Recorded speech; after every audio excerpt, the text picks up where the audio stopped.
I used to couldn't sit in an infrared sauna for more than 10 minutes. Okay. I'm up to an hour now. Ooh. Per session, I can sit for an hour on the highest of temperatures. Oh no. Wow. Yes. That's impressive. Yes. And it's so invigorating. It's good for my skin. I have lost 5 pounds and I have been eating, drinking. I've been going to club quarantine, bottle service, girl. Me and my girlfriend, let me tell you, I have a girlfriend who lives right through the alley and we just like, but everybody has to be responsible. Right. And so we sit on Facebook, FaceTime, and we have our cocktail every night. And I mean, I've learned how to do gel nails. I've put braids in my hair, extensions. I've taken them out. I rod set my hair last night. Oh my God, stop it. These are the natural curls. They are fabulous. Yep. Ooh. I use these, I'm going to post later. It'll have everything. All the rollers that I got from Amazon. You can sleep on them. They're not, oh God. Well, you look fabulous. Thank you. I've been taking care of myself. You do. So before we dive into Coffee and Kareem, I want to do a quick quarantine rapid fire so you can share with our audience just how you're dealing with each of these things. Okay, so first up, what is one thing you will never take for granted again? Freedom. A walk in the park. A walk in the park. I will never take for granted hugging. I love hugging. I will never take that for granted again. Yeah. Okay. And that's hard for people, right? With physical touch as a love language too. That's my thing. I'm a hugger. Mm-hmm. Yeah. So. Okay. What is your favorite feel-good film that's getting you through this? What's your favorite go-to? It's probably gonna be Coffee and Kareem. But you know what? I don't like to toot my own horn, but I saw Best of Enemies the other day, and that put so much joy and hope in my heart. You know, I hadn't seen it in a while, so I'll have to revisit that one. That's definitely a good one for the list while we're all here in our homes. Yes. Next up, who is your hero of the day? Just someone who's inspired you while you're at home. Maybe like their Instagram account. Maybe it's a caregiver or a health professional. Anybody.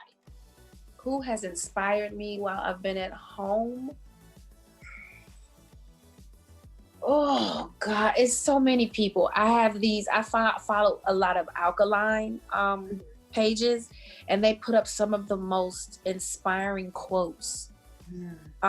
It's so many, it's too many of them to name, and I don't even know the faces behind these people. But they're hidden here. Yeah, they're jewels. They just, you know, I might be going through something, I might be having a dark day, and I'll scroll and they'll just have that post that just gets me through, you know. And whoever you are on all the alkaline pages, whoever you are. Thank you, Alkaline. Reveal yourself. And then our last quarantine rapid fire. What is your quarantine nickname? So this is how it works. It's your mood right now and the last thing you ate. So I'm feeling pretty energetic. I got a good night's sleep. I had chicken thighs last night. So my nickname is energetic chicken thighs. What's your mood and the last thing you ate? I'm probably, what did I eat last night? Oh God, I gotta think. Oh, happy mushroom. Ooh, happy mushroom. No, because let me fix that. I did stir fry mushrooms with spinach. Yeah. He said, let me clarify. Y'all know but they like, oh, she over there on the shrooms. No, ma'am. No psychedelic for me. I need all my brain. Really quickly, last question before we dive into Coffee and Kareem. Wedding update, just because a lot of people's weddings have been postponed. Are you planning? Are you pausing? Where are you? I'm pausing because there's so much to take into consideration now, because I think we've all been changed after this. I mean, you know, there's so much to consider. My grandmother, who is 96, his grandmother, who is 86, my mother, who's now 70, my aunts and uncles who are up there, and I just lost an uncle who we think may have had complications of corona. So you know what I mean? It's a lot to think about, and I just think take your time. Pause, and just think this thing through, because we will be forever changed. Humanity will be forever changed after this. Absolutely. Well, take your time. We're sending you love, and know it's a process. Diving into Coffee and Kareem. Hey. Talk to me a little bit about why this is the perfect movie for quarantine. Because it's so funny. We need to laugh. You know, there's It's a lot of content on right now. Some of it's serious, some of it's fun. This is really brainless. There is nothing to think so hard about. There's nothing political in there. This is just a good, stupid, good time. Just laugh and lose yourself and forget about being on house arrest. Right. Exactly. Now, speaking of how hilarious it is, I want to know, how do you pull off love scenes with Ed Helms, who is one of the funniest men I have ever met? Like, are you just breaking character all the time? We laughed a lot, needless to say. We laughed a lot. And you know what's interesting? He didn't realize how funny I was. Oh, you know, okay, tell him. And I was telling him, I was like, I said, Ed, the crazy thing about my career and how it went is like, you never know. God always this plan, you just never know. And I said, because I moved out to LA 20-something odd years ago to do comedy specifically. I was trying to get on a sitcom because I was a single mother, and that schedule is very conducive to being a single mother. Didn't happen.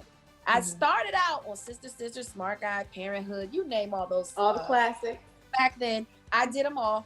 And then I got Baby Boy. And then after that, everything was serious. And then I didn't do anything funny again until Think Like a Man. And that's because Will Packer is a dear friend of mine, and he knows I'm funny. Right. You know? Right. And so here we are. Here we are. In the film, speaking of your journey, which I love and find so much inspiration from, you play a mother who will do anything for her son, which is obviously not a stretch. It's not a reach. I would imagine you pulled from your own emotions. Did you? And in what way did that sort of fuel your character? Well, you know, mom is something I can do well. I've been playing a mother on Empire for 6 years. You know, a lot of my characters have been moms. I'm a mom. That's who I am. I'm a mother first. You know, once you become a mother, that's who you are. You know, you try to go, I'm this and I'm that, but yeah, you're a mom forever. Yeah, exactly. Until you go in the dirt, somebody gonna be mom. And how hands-on was your son in those early days when you're going out on dates, when you're going out on auditions, when you're just living your life? Was he the kind who was vocal, like, mom, we're not going out with him. No, you're not taking that job. Or was he just like... No, I didn't bring a lot of men around. I had 2 serious relationships when I was raising him. One was an engagement that I just knew wasn't going to last. And so I said, let me get off right now. And Marcel's like 4. And then another relationship, long-term relationship. And then we broke up and he was about 9. And then after that, I said, you know what? I'm going to not do this to him.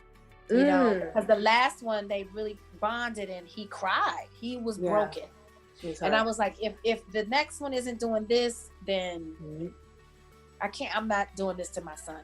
So I would date, but they couldn't come over.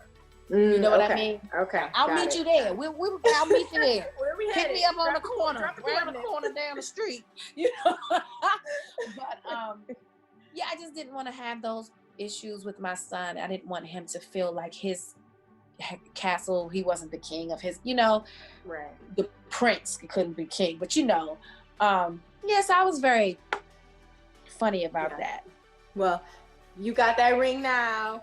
We did. We postponed the wedding, but we're wishing you all the best, and in due time it will all unfold. Love the film. Thank you so much for taking the time to talk with us. Thank you. Take care. Stay safe.